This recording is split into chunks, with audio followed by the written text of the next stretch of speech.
There's obviously all these issues we've discussed today, really, obviously, is a concern to the wider industry, including ourselves as a supplier of kiln dried logs. But what's the industry doing to reduce emissions from wood burning stoves?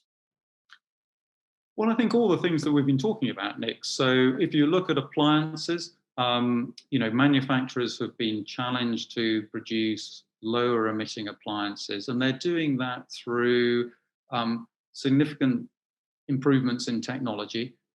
Stoves are now, a fairly precision engineered uh, appliance. They have very tightly controlled aeration systems. They're introducing air in at least two, often three, sometimes four different ways into the firebox. Baffle arrangements have been improved significantly, which allows greater heat to be retained, which has the impact of creating a second and sometimes a third ignition within the firebox, which burns off the excess hydrocarbons. In terms of fuel and fuel suppliers, people are much more cognizant of the need to produce appropriately dry wood and to source dry wood.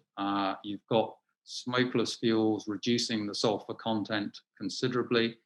And then the final element, which shouldn't be underestimated, is also the importance of maintaining and educating consumers on how best to use their appliances.